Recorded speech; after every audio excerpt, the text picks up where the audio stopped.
wiping out of these little guys. So you might get a dairy farmer, he might have 600 cattle, he might be on 800 acres. He'll actually then be selling his milk, and he milks twice a day. He'll be selling it off to a dairy. Now what's happening is these days, unfortunately, a lot of international companies are coming into Australia, and they're taking over these little dairies. They're closing the small dairies down. They're putting big dairies together, massive ones. And unfortunately, what's happening to the farmer is now that's driving down the price, the raw price of his milk. And unfortunately, right across the whole board, this is not just obviously milk. This is happening with cattle. This is happening with sheep. Right across the whole board, we're starting to have this big international business that's moving in. The farmers then have to continually find their pot of gold, basically. So where we used to see them with the milk, we used to see them with the sheep, we used to see them producing those sort of things, perhaps the wheat. It's not getting the price. The milk industry has gone through some major law changes in recent history. This has allowed a few smaller, passionate farmers to branch out and start selling their own milk products to a very niche market. Inglenook Dairy is a prime example. We've popped off the highway, we're popped in to see Troy at Inglenook Dairy. Hey mate, welcome to Food to Eat.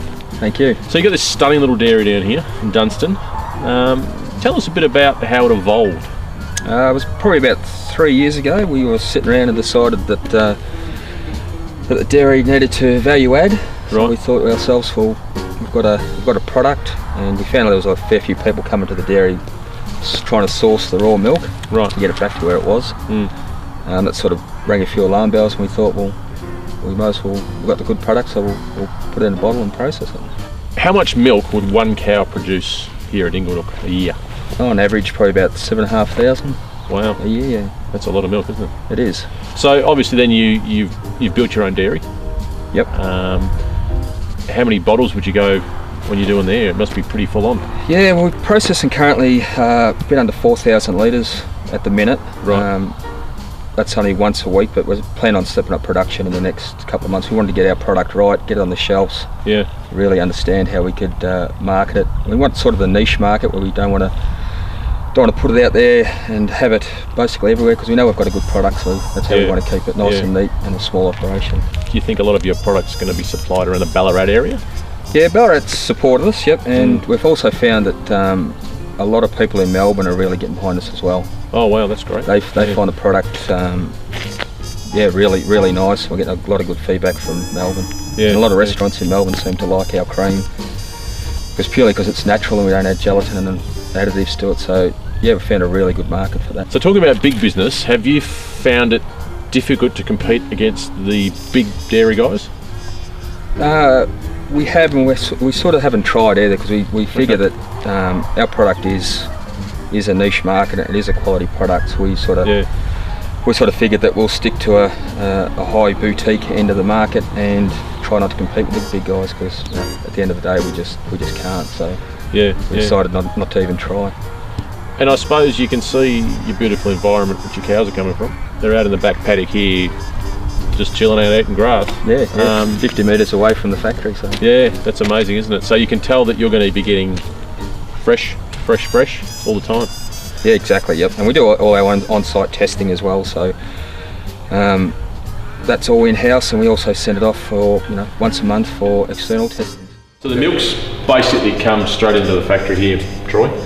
Yep, it does. It comes delivered from our own milk tanker. Okay. So we pick it up from the farm about an hour and a half after the cows get milked. Right. Bring it to the farm's about 2.5 k's away, so it's pretty close. Yeah. It's low food miles, isn't it? 2 or 3 minutes. Yeah, low carbon footprint anyway. Yeah, exactly. So we bring it into the factory through the milk tanker here. Yep. Then we unload it into the raw milk vat. Okay. So from the raw milk vat we get, from the farm we get the samples, so we do our testing on it, make sure it's the high quality that we require to pasteurise. Yeah. Store it in the raw milk vat for approximately about 3.5 hours, 4 hours. Okay. Is it temperature control? It is, yeah. It sits about 3 degrees, maintain it at 3. Yep. Comes off the farm at 3.5, so it's chilled down at the farm, and then we just maintain the temperature here. Okay, right. From the raw milk vat, after the tests are complete, we know we've got the good milk. Yeah. We from there we end up plummeted into the the processing room. Okay, right. So from the processing room, we either can we do a cream top, which is the cream, which is the way we used to have it, with the cream rises to the top. Yeah, yeah. We also do a homogenised version, and a low fat as well, right. Which is where we get our cream from. So, do you find throughout the course of the year that the fat content in the cream changes? Oh, definitely, yeah. We do our tests, and just the current, even the last load we got now is 4.4% fat. Wow. And protein was 3.4. So yeah, we're coming into the good season. I also noticed the last batch of cream that we did was a really intense yellow.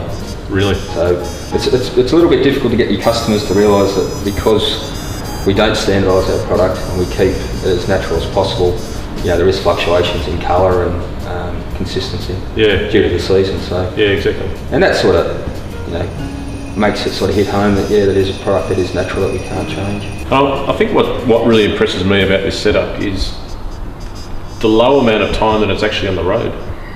Yeah. 2.5k to your dairy.